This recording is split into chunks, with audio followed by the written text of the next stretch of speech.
Hello and welcome back to Throne Theory. I'm extremely pumped for this theory. I've only just discovered it, so I think I've had my head buried in the sand for a while because it is insane. It's so broken, like it's ridiculous. This is my favourite Game of Thrones theory of all time, and it involves our ever-evolving and lovable Varys. The initially hard-to-read spymaster has developed into a rather likeable character with his allegiance to Daenerys firmly cemented and his bromance with Tyrion developing through alcohol-fueled conversation, he's become one of the more interesting and one of the more fan favourite.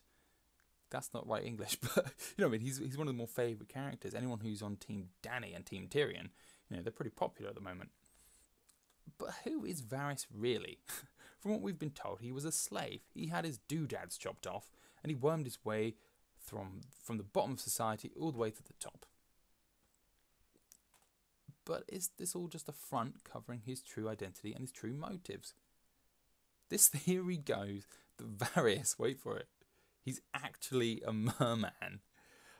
Well, he's technically one of the sea-dwelling creatures in the Game of Thrones universe known as merlings, basically merfolk, mermen, merwomen.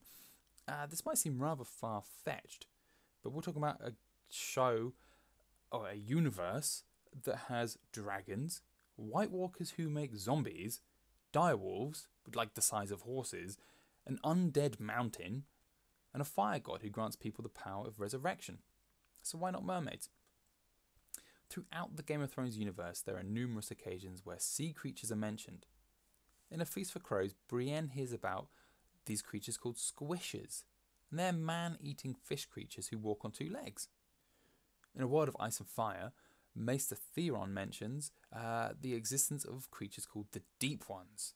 Now, these creatures are half men, sired by creatures from the salt seas, and these creatures are possibly responsible for building both the Sea Stone Chair on the Iron Islands and the base of the High Tower in Old Town.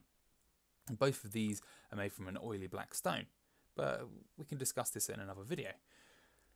The theory goes that merlings, squishers and deep ones, they're all one and the same, and that Varys is one of them. Now this would explain the speed in which he reaches Daenerys from Dawn, which has absolutely nothing at all to do with the pacing of the show, obviously. Where would you get that idea? But where's the evidence, you ask? Well, a scene from the first book, which isn't emphasised so much in the show, depicts Varys and Illyrio having a conversation beneath the Red Keep.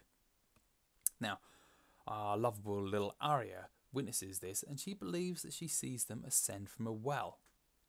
They are literally coming out of the water. Now, this could be a dried out well, but we're led to believe they're coming out from a well full of water. Okay? And then there's this scene in season 2 between Tyrion and Varys. Tyrion says, "Threaten me again and I'll have you thrown into the sea."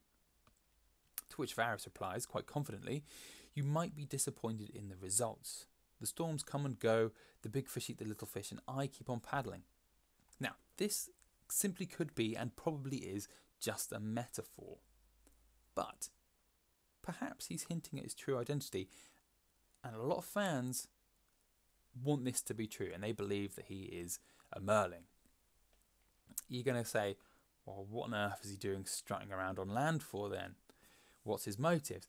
Well, it's believed that if the wall was to melt completely, it would cover the whole of the Seven Kingdoms underwater, apart from the very highest peaks.